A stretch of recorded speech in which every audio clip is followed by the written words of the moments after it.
So when I asked what would be good to talk about, the two things that everybody said were trans rights issues and supporting comrades in conflict zones overseas. And I have stuff for that. But this struck me as very strange because in the various places that I've lived, Sweden, and Stockholm specifically, has always been like a code word for like being safe as a trans person.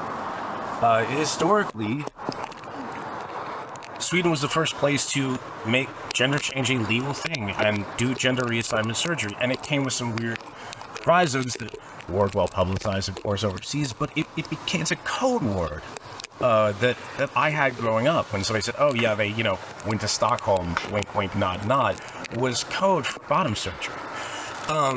And so to show up and have everybody say like, oh yeah, there's all this anti-trans sentiment.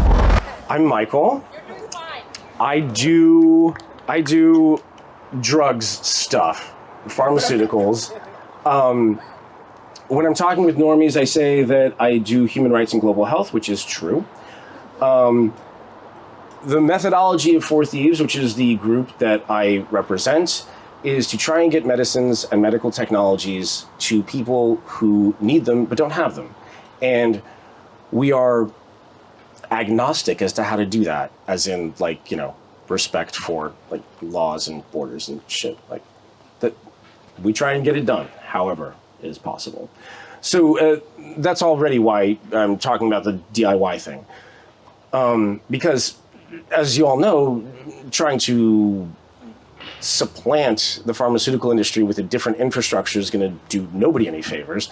The whole key typically is to try and develop methodologies by which people can do this without a need of support of infrastructure or other people. How am I doing? Great. Okay. Thank you. My pleasure. Thank you. So historically speaking, we've done this with a number of things. Typically, we do it with HIV medications, hepatitis medications. We're big on abortion drugs. Additionally, we also do a lot of work with naloxone, Narcan. Those are sort of our main four things that we focus on. But as you all know, access to HRT has become a big, big deal. And the stuff that I'm talking about in terms of making HRT is not something that I've talked about publicly before. Because, don't want to draw the heat, right? So we've been handing it out for about a year, but through quiet channels. And so the lesson here is like, and so can you, and it's not that big a deal. Now, in the US, where a lot of our operations are held, the anti-trans sentiment is, front center. It's going into law in a lot of different states. The violence is very palpable. And access to medications is difficult to get. So one of the slides I would have showed you is a picture of me in a full gown in a clean room with full mask and headband and sterile gloves, sort of like doing one of these with a rack of vials behind me. And that rack of vials are all estradiol.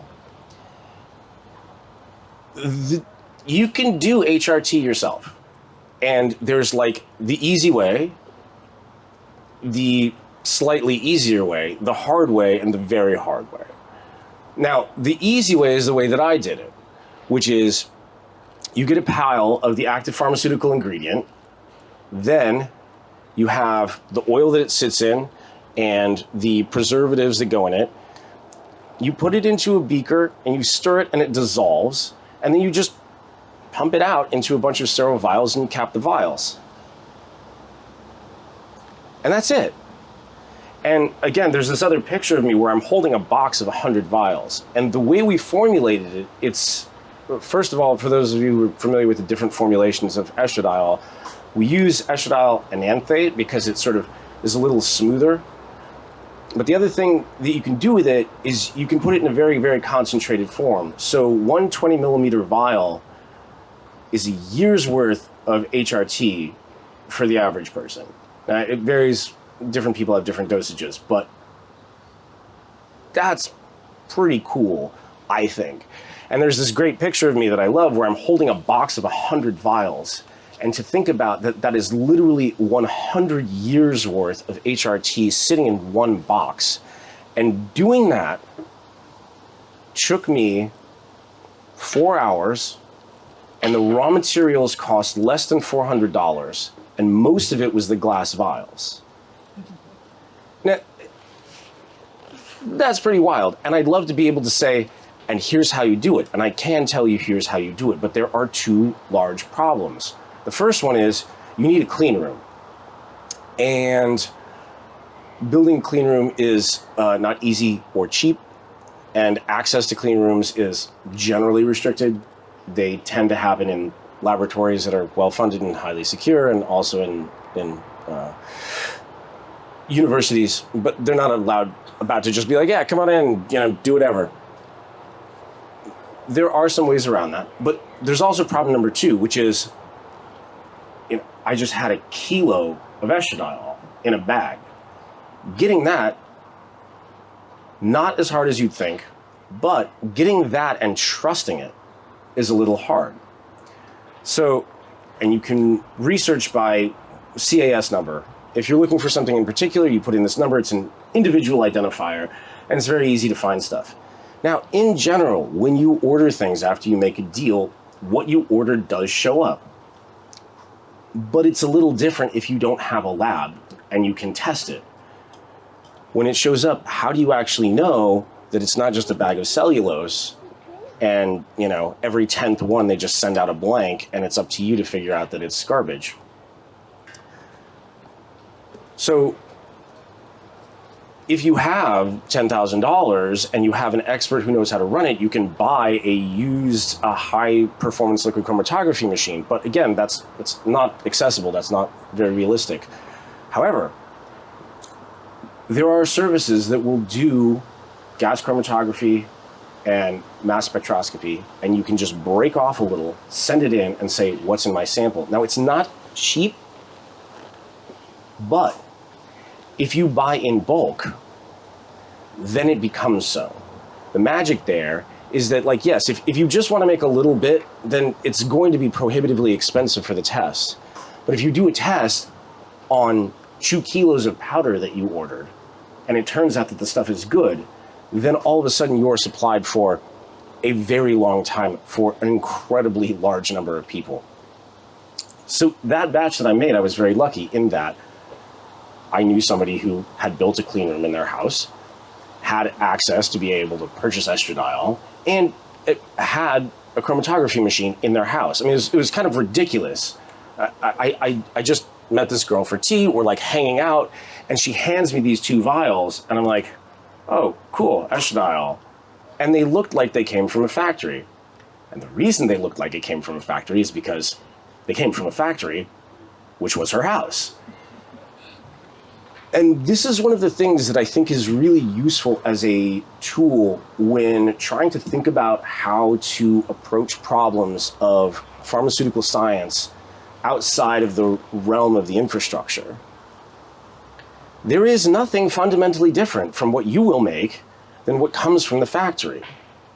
You can do it the exact same way, and in all likelihood, what you will make will be better and safer, because it's not a gigantic factory with dozens of people who are wishing they were doing something else. You're vertically integrated, and you actually have surveillance on every single step of the process, so you know what went into it.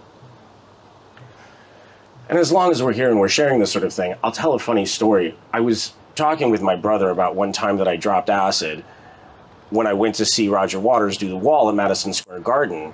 And I said, yeah, I took a bunch of acid that I made. And he goes, what? How do you know that that's safe? And I kind of took a moment and I was like, yeah, what did you do when you were a kid? You gave a stranger $5. I know exactly what happened. I made it. And he's like, yeah, but how do you know it's safe? I'm like, how do you know? Give me a break. Where's your faith? And the same thing happens with pharmaceuticals. It's very weird because it's so easy to walk up to the pharmacy and give them a piece of paper and they hand you some pills, and because they look like pills, we're like, oh, it must be fine. But when things are in slick packaging, it should arouse our suspicions and not suppress them. It looks pretty. That doesn't mean it's safe. You don't get to go behind the counter at the pharmacy and check to see if they got you the right pills. You don't get to see if they stored them correctly. You don't get to see if they were shipped correctly, and you certainly don't get to go back to the factory and see if they were manufactured correctly. One of the biggest hurdles I find with people who are trying to get into manufacture of pharmaceuticals of whatever type is getting over this fear of like, what if I do it wrong? It's like, you'll know because you're there. And then, yeah, maybe you ruin a batch and you start over, but it's fine. That's part of the process. That's not a failure. That's part of the process. That is the road to success. So I urge you all to think about that if you're considering this. When it seems safer to take something that somebody hands you, and remember that there is this tremendous article of faith in an institution that, let's be serious, doesn't really give much of a fuck about you. However, again, this question of how do you get it? What do you do about the clean room problem? So solving the clean room problem is doable for a fraction of the price if you're careful. You can get what's called a laminar flow hood. And this is sort of a box that's sort of a clean box. And your hands kind of slip under a guard and you can manipulate things and it'll still stay sterile if you know and practice good sterile technique. Now, this is something that takes some work. I just don't want to understate it at all. Sterile practice seems like not a big deal. Like, oh yeah, don't touch things or they're contaminated. But it's really easy to miss things. You're working and then you do this, not sterile anymore. Really easy to forget little details. At one point I was working on a batch and somebody went to hand a tray of vials that were full and sterile on a sterile tray, wearing a sterile glove, to somebody who was going to then cap them. And her hand brushed my hand. It was just for a second. But like, doesn't matter. And when you're creating an injectable, this is really, really critical. And like, there is a group of people who feel that putting so much vigilance is kind of overkill. If you're making it just for yourself, I feel like deciding what's overkill is up to you. If you're going to make anything that you're going to hand to somebody else, you better be really fucking sure that you're not giving them hepatitis. My own personal view, but it's something you have to be very careful about. So you can create, a sterile field and you can work safely. It's still not cheap. Of a laminar flow hood, if you get it used on a good deal, is still like $1,000 US, which is no joke. And again, you still have to deal with all of the other things. You need a thing that's going to stir. You need a thing that's going to do the filtering. You need to find out a way to fill the bottles. And you either have a pipette thing or you have a robot that you have to build. And it gets messy. And you have to deal with all of that sterile preparations material. So, you use a pair of sterile gloves. They're not cheap because they're sterilized. The ones in the box, those are not sterile. Those are just gloves. Right? A pair of sterile gloves comes out, you have to unfold it in a very specific way, you put it on, and then you throw them away when you're done. And so it adds up. So the slightly easier way is to use something that you don't inject. And of course, everybody knows that there are these topical gels that you can use, and you can construct those similarly. And it's just about as easy, except you get to skip most of the sterilization processes, because you're just putting something on somebody's skin. Now, of course, you don't want it crawling with bacteria. You don't want to be gross, like put the cat out before you start. But you don't have to be quite as vigilant. It's still good to work in as clean an environment as you can. You want to sterilize your stuff as much as you can, but you don't have to worry that stuff's going to float through the air and then all of a sudden somebody gets a horrible disease.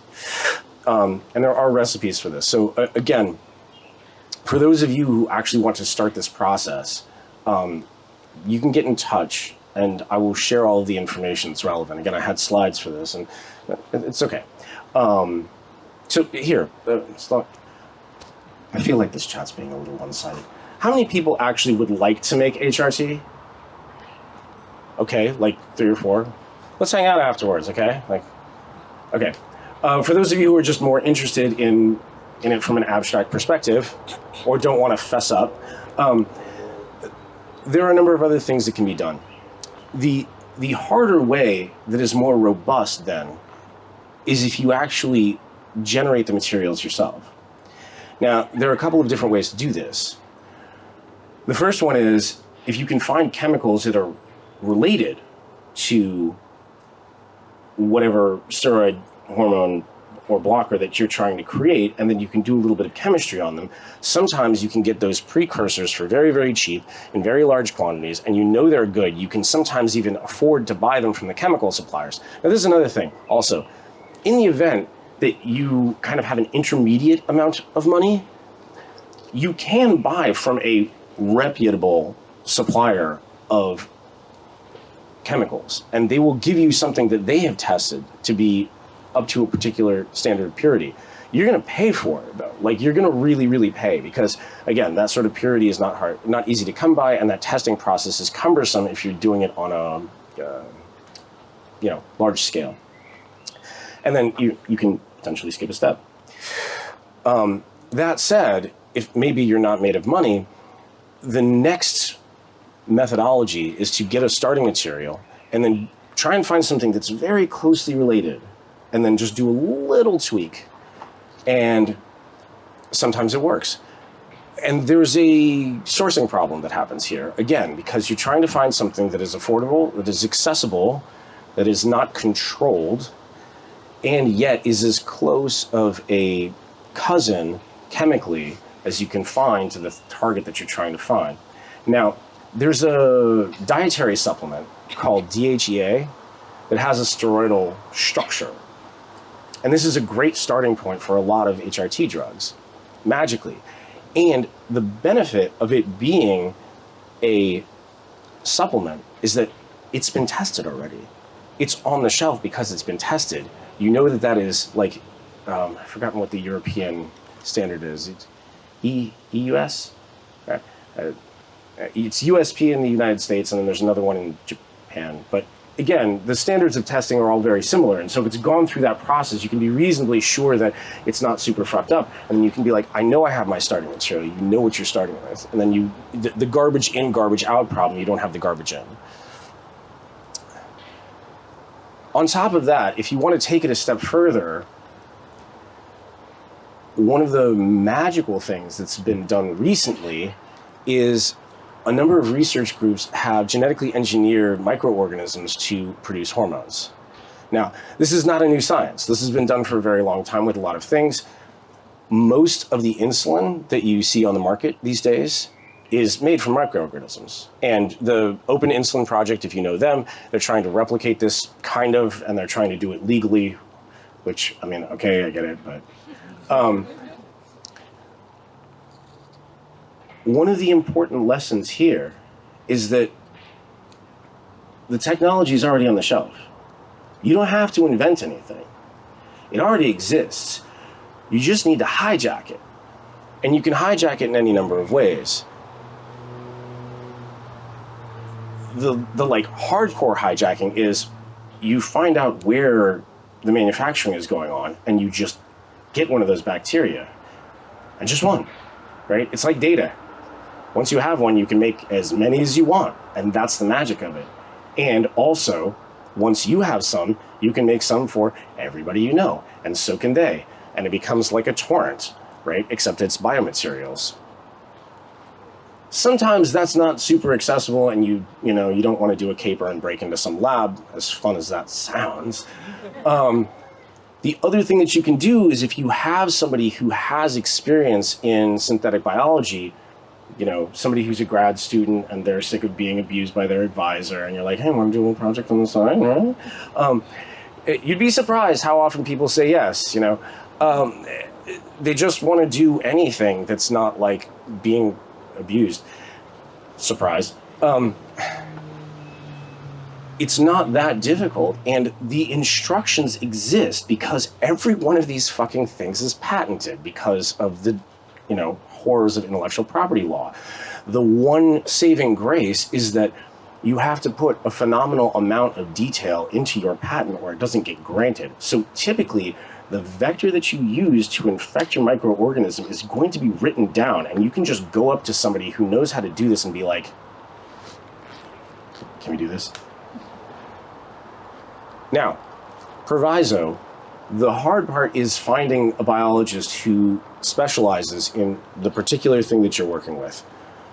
It's a very weird thing, and I learned this the hard way, but most of the information that is in humanity about how to do biology as a science is not written down anywhere. I don't know if you all knew this before I did, but this came as a rather shock because you kind of think of science as a practice of documenting things, but somehow this is not the case at all. What happens is, in the journal, you write down kind of what you did and kind of how you got there, and you leave out all the gobbledygook about all the work that you had to do to like kick the machine just this way, or you poke the bacteria just like that, and nobody wants to fucking hear it. So you just keep it to yourself. It's in your notebook, and then when the next poor grad student comes in as you're graduating, you kind of be like, oh yeah, remember to kick the machine this way and poke the bacteria that way. It's just an oral tradition. Like, I see somebody nodding. Like, I'm gonna bet like 8-3 that somebody maybe worked in a lab. Yeah, maybe. Okay. So this is interesting because I had a project in synthetic biology that was like deadlocked for 4 years with somebody who was like, yeah, I don't know why it's not working. And then I got somebody who had worked with this specific bacteria, and they were like, oh yeah, that part's wrong. And I was like, well, why didn't anybody know that? It's like, well, nobody knows that. It's like, well, how do you know that? It's like, well, I did my postdoc on that. I wrote my thesis on that bacteria. So, just word to the wise, if you pick up a paper or a patent that talks about synthetic biology or biology in general, and you're trying to replicate something, make sure you have somebody who's not going to be struggling through it. And like, you know, I spent a really long time with a poor guy who's a protein engineer, trying to get him to do, you know, vector bacteria. It was terrible. I feel terrible. I was just like, biology, it's the same, right? Like, I should have known. But so, for those of you who like plants, there's another way, which is you can induce plants to manufacture your hormones for you. And the magic here is that you don't really have to do a whole lot because they already do it on their own. If you look, and I have this wonderful graphic of the way that plants, there are several different plants that manufacture testosterone on their own, which is pretty wild. It's in tiny amounts, and so you need a huge amount to extract it. It's doable, but it's hard. But you can engineer that metabolism and push it.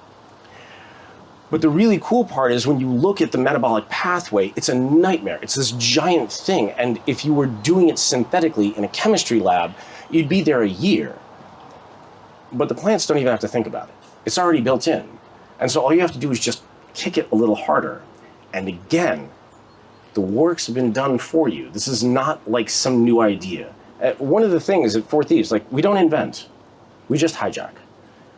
But there's so much to hijack because this shit is sitting on the shelf and nobody's using it. And this is the thing that like makes my bile duct rage.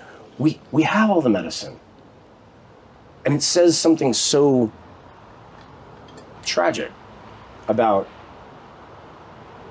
the state of humanity when we spend all of these time and all of these resources developing these wonderful medicines that can solve so many problems and then refuse to deliver them to the people who need them. And so, I mean, that's kind of what drives me through all of this. And so looking for what's on the shelf is an important tool because you will be surprised. You have an idea for a moment and you think, gosh, wouldn't it be cool if somebody probably thought of it? Now, of course, how far did they go with it? Was it just something that happened in a petri dish, or maybe it happened one time as a fluke in rats, or maybe there's a whole other medicine that's out there. There are whole ecosystems of drugs, and I shit you not, like incredible drugs that you will never be able to get because they did not pass the approval process, not because they were dangerous, not because they were ineffective, but either A, they were not more effective than the one that's currently on the market and leading the market, Or it's very, very effective, but only in a small cross-section of the population.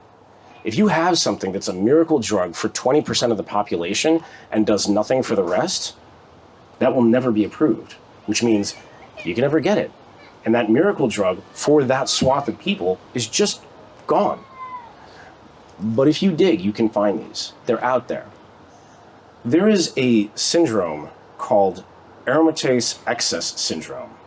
And this is this interesting phenomenon where, and it's a genetic disorder where your body produces an unusually high amount of a particular enzyme.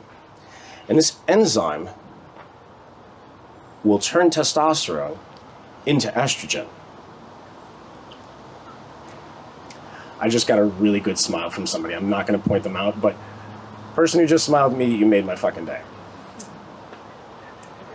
Because there are any number of us here who would love to be able to turn some or most of our testosterone into estrogen.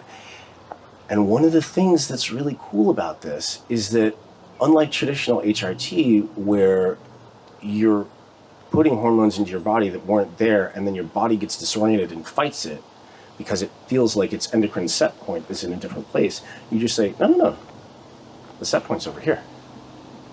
How about we do that? And then your body can do it by itself.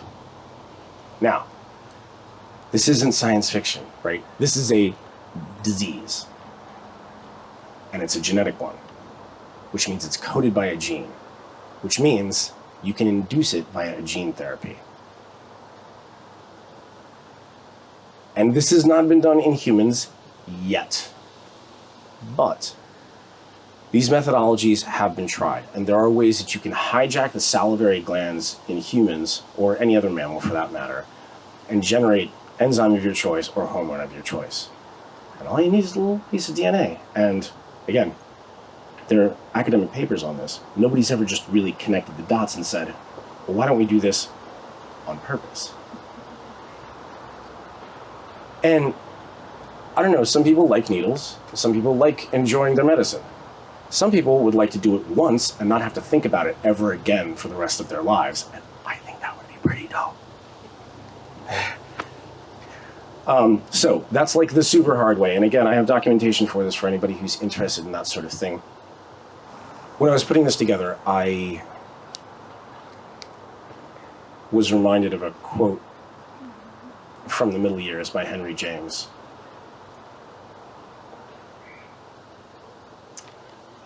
He said, "We work in the dark. We do what we can. We give what we have.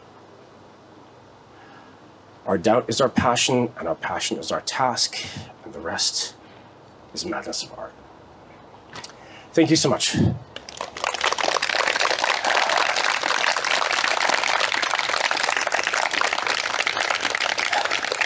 I have like a question, and like it's kind of a question that it might not be appropriate to ask now, but like I'm Why not? wondering about like I'm already way over the line in some terms of safety appropriate. stuff on like scheduled drugs. In particular, like there's like both pain medication and ADHD medications. Particularly, the ADHD medication is like being denied to larger and larger groups of people who really need it. As well, like if you test positive for any type of drug, they won't diagnose you and they won't prescribe the thing. So like in my circles, that's the one that's like extremely dire need, but it's also like super duper extremely illegal. So yeah. Yeah, funny you should mention this. So, for those of you who have not come across this particular problem, I'm really glad. I will fill you in.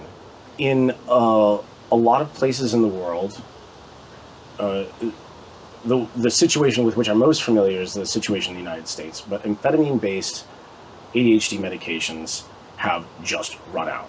Now, in the US, it's for literally the dumbest reason ever, which is that the Drug Enforcement Administration has laid down an edict years ago that there is only a set amount of amphetamine which can be manufactured in the US, period. There's a volume, there's a cap, it ends, done.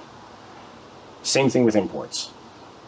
However, as compassion for mental health has gone up, prescriptions for ADHD medications have also gone up, and they outpaced the cap. And so all of a sudden, it's just gone. And like, I personally know at least 3 people who have prescriptions for Adderall, and they go to the pharmacy, and the pharmacist is like, try in February. And if you've ever seen somebody to go in withdrawals from amphetamines, even the mellower amphetamines that are in that particular prescription medication, like, it's not pretty. So, there are 2 things that can be done to address this. The first one is pretty simple, but it's a very short fix and doesn't solve the problem. To take care of withdrawal symptoms, you can just eat some Sudafed. Sudafed is a precursor molecularly to amphetamine.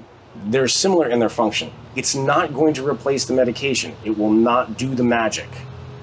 You're not going to feel the way you feel when you have your medication. However, it will take the edge off the come down, and you won't be as junk sick. It's pretty weak tea, but that's the one thing that we do have.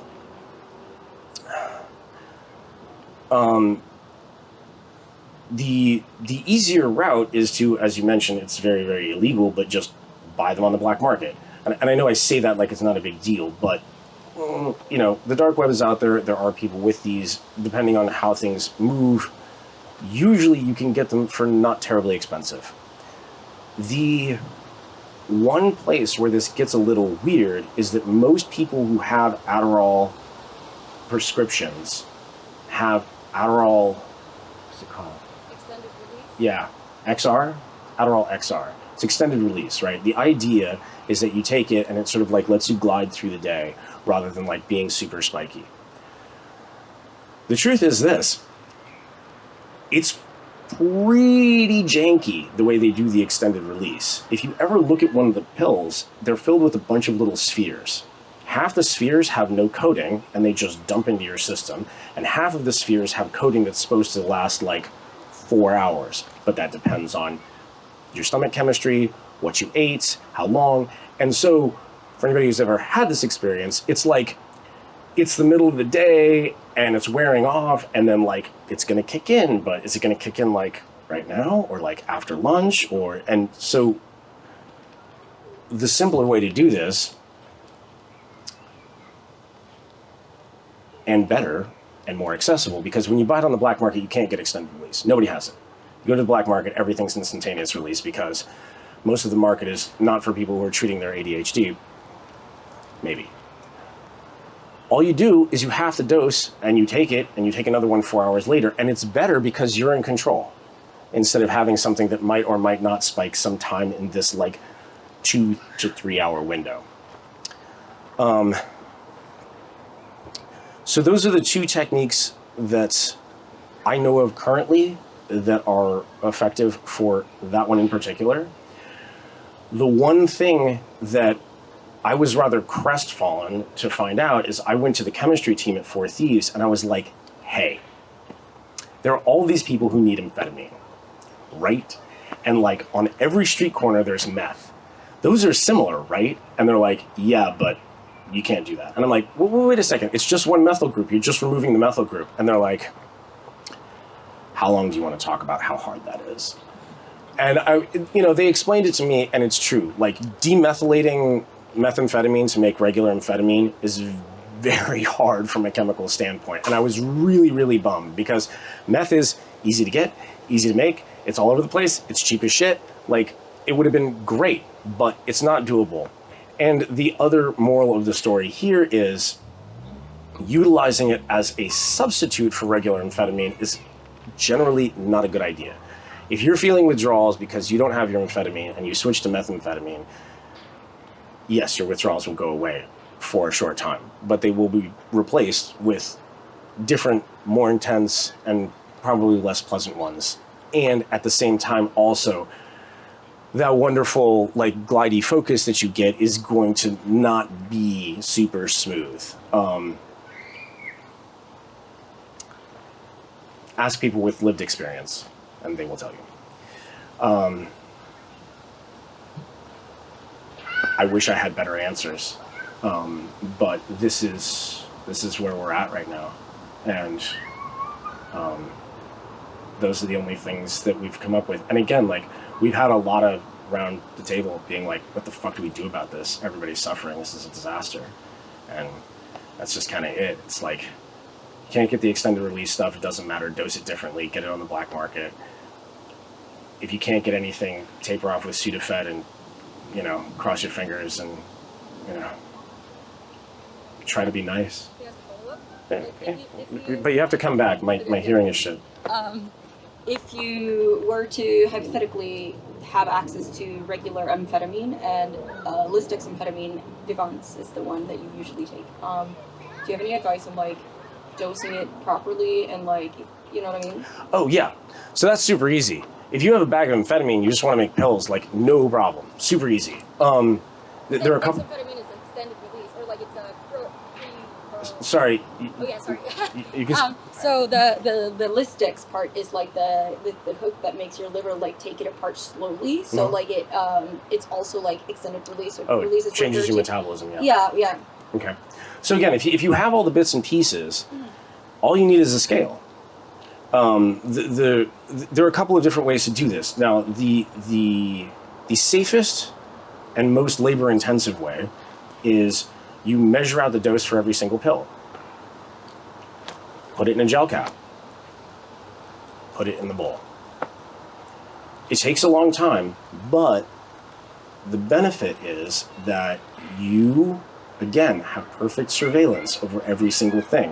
Whenever you talk to like somebody from the pharmaceutical industry and you start talking about like doing stuff off the books, the first thing that they ask, how are you going to do quality control? How are you going to do quality control? Quality control doesn't have to be a problem if you're making things one at a time. One of the things that we did at one point was we were making abortion tablets, and it's like, you don't have to worry about it because you actually dose every tablet one at a time. You know exactly how much went in there. So that's the easiest way. Now, if you're trying to make them by the 1,000, it gets a little harder because you're going to have to mix in buffer and binder, and you're going to have to mix it in such a way so that you know it's homogeneous. Now, the best way to do this is to get powdered vegetable dye. You know, just pick your favorite color and you throw it in. And then what happens is as you like run it through the sieve and mix it again and run it through the sieve and mix it again, you can visually see that that colored stuff is dispersed well enough that you know that all of the various things are dispersed well enough. And then you can do any number of things where you can have those grids where you will lay out half capsules and then just dump it in and it'll pre-measure. Alternatively, if you want to go like a super hardcore route, you can get a tablet press. Tablet presses vary in their price. There are ones you can get for $10 where you do them one at a time, where you put it in, you like literally just hit it with a hammer until the powder compresses. Or you can spend $1,000 for a hand crank one that'll just like kick out pills, and you know, you can get custom dyes that put happy faces on it or whatever. But yeah, if you have the materials, it's just a matter of measuring. And yeah, do it bespoke and it'll be super safe.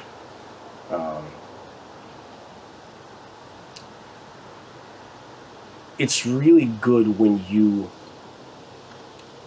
substitute time and care for money, you get better things.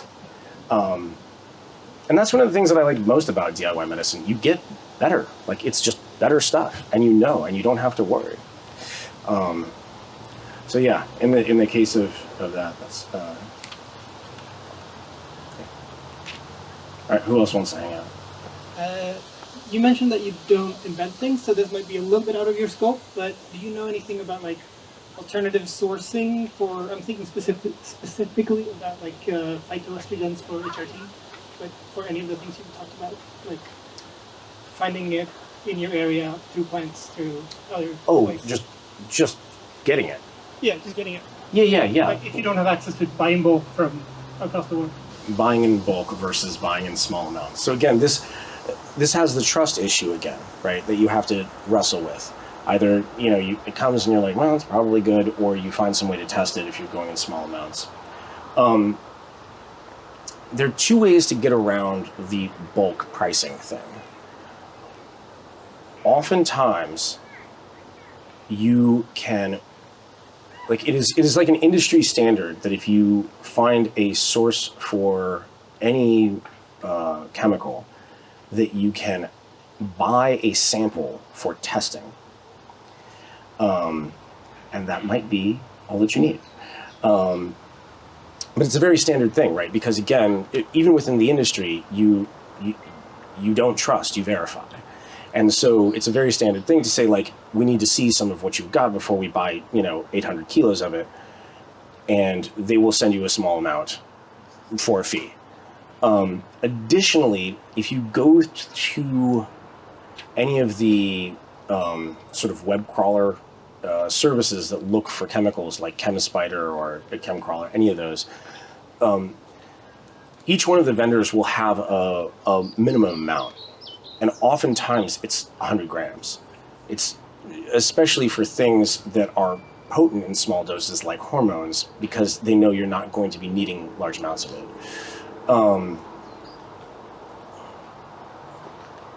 That said, even there, when you're buying estrogen, you can get like 500 grams for, and that's considered like a proper large purchase for $1,100 US, which again, it's not nothing, but it's not the end of the world, especially if you're doing it with a group of people. Particularly, I think the term is orphan diseases in third world countries, where the pharmaceutical industry knows how to cure it but doesn't invest in it because there's not enough profit in it. In those cases, is that something that people like you can help with, or is it something that's not people like us? You have to say us. People like us can help with. Yes, absolutely.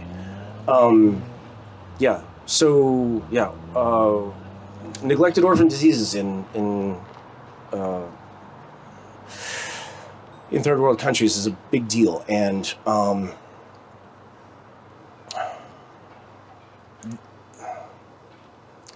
the biggest problem is that for a lot of them, there's not a whole lot to be done because the research isn't there.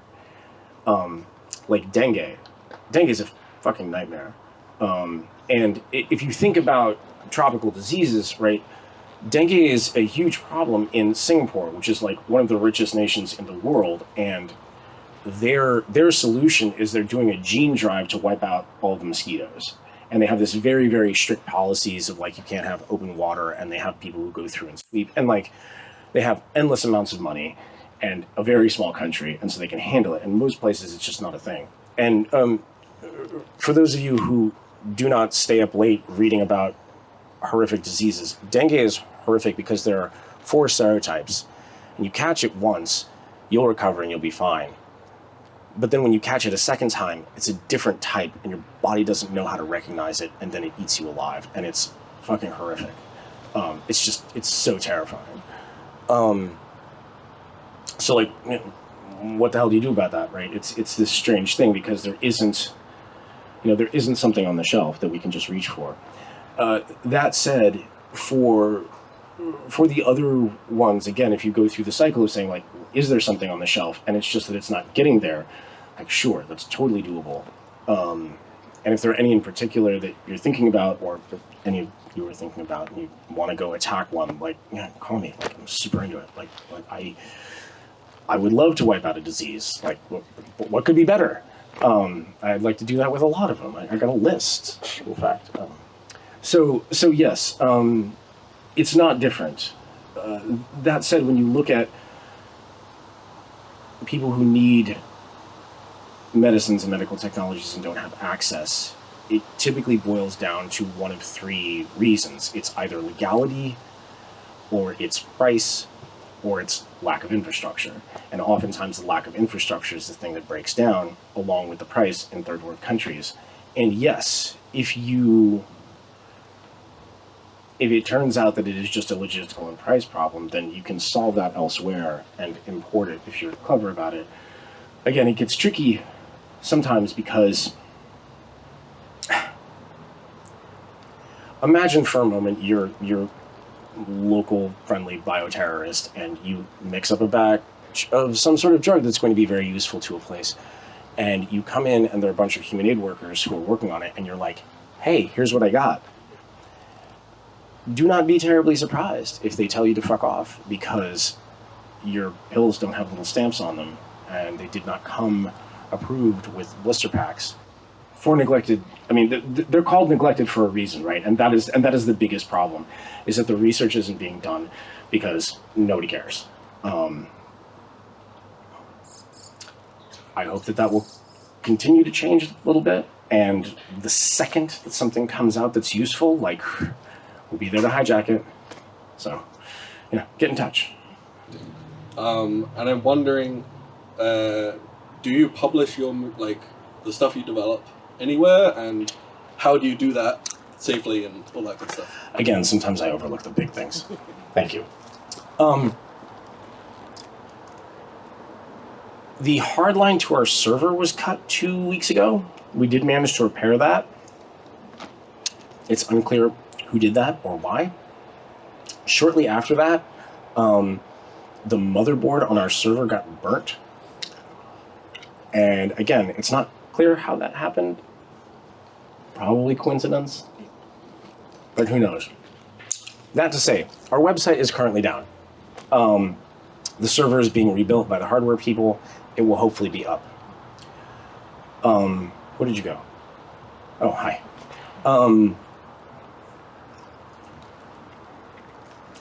Once things have evolved to the point where we've documented them well enough that we can release it and say, like, here's a complete guide that you don't need to talk to anybody and you can just use, we will upload things. Additionally, I do sort of short form videos with some regularity. Again, those are on our website because YouTube takes them down immediately.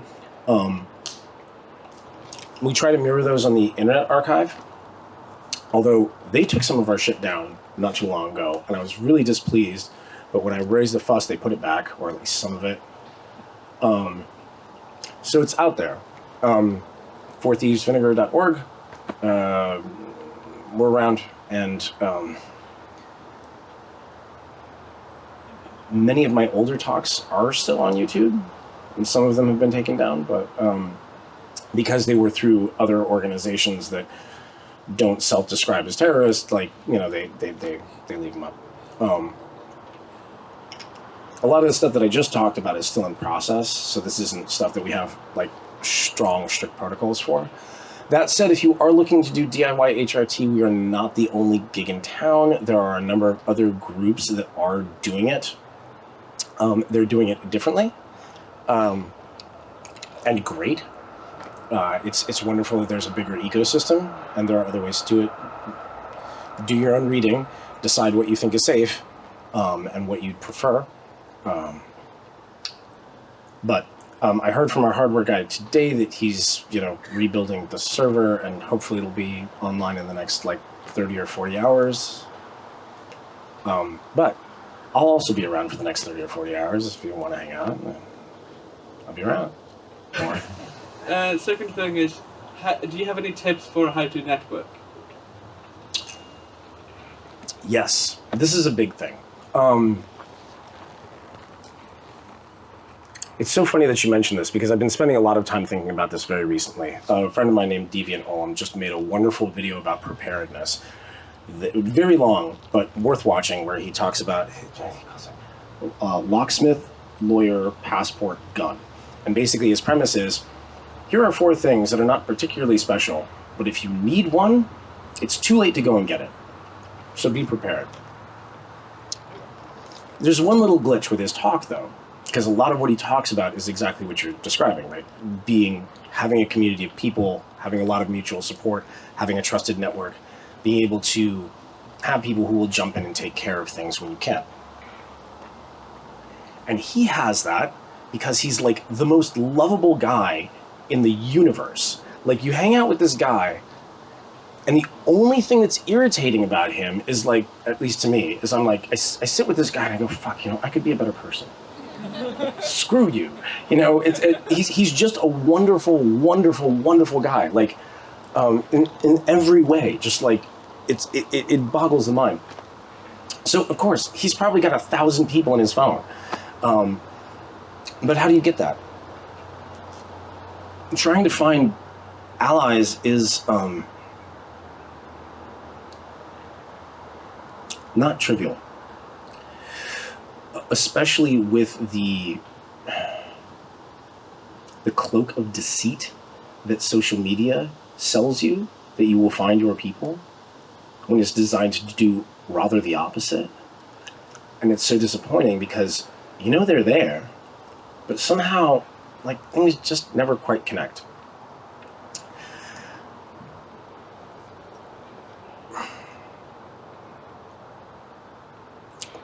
The only thing that I know how to do, or that I've ever seen work, is that you start just by making noise about the thing about which you're passionate, and you invite people to hang out.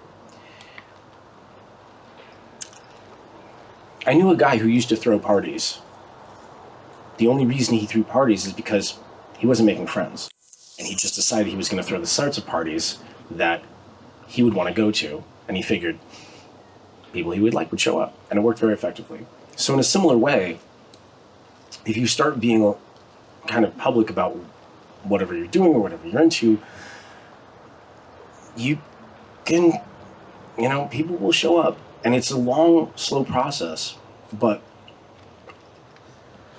for me, I think the phrase that I utter more than any other in life is, can you introduce me? Somebody says, oh, I heard of blah, blah, blah. You'd be really interested in, can you introduce me? Can you introduce me? Can you introduce me? I say this all the time.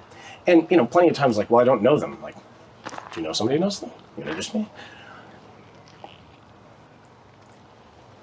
And from that, you quickly find that your people are out there. I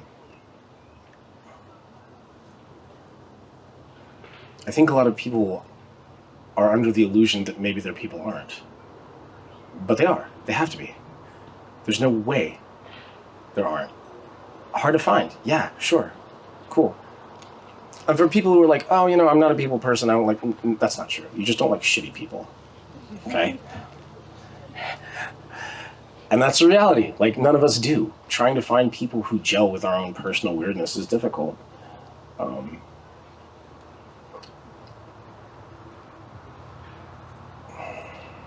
That's the best trick I know.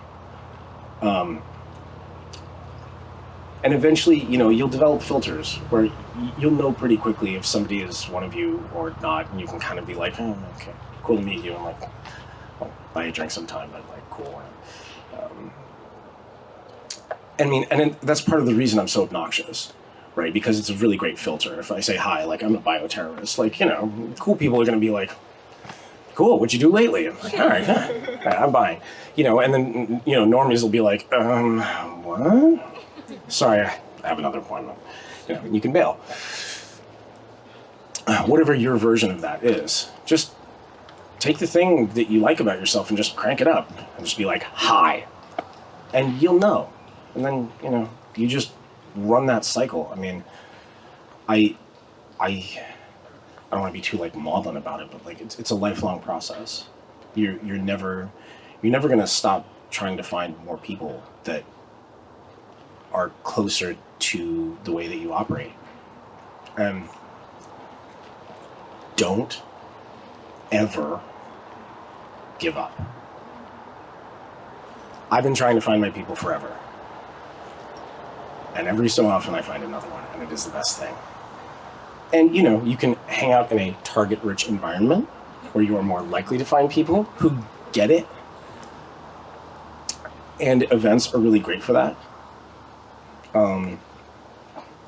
But literally, I met a guy a year ago who's become, you know, somebody I work with more closely than most of the rest of all the people I work with. And it was total chance. Just some guy. And, you know, it's worth looking. So, I think that's a good note to end on. So I'll say this. Your people are out there. They want to meet you. Find them. Take care of them. Love them. And introduce me. Thank you all so much. And I'll be around. Like, do not hesitate to come say hi. If you have an extra smoke, I'd love it. And I'll see you around.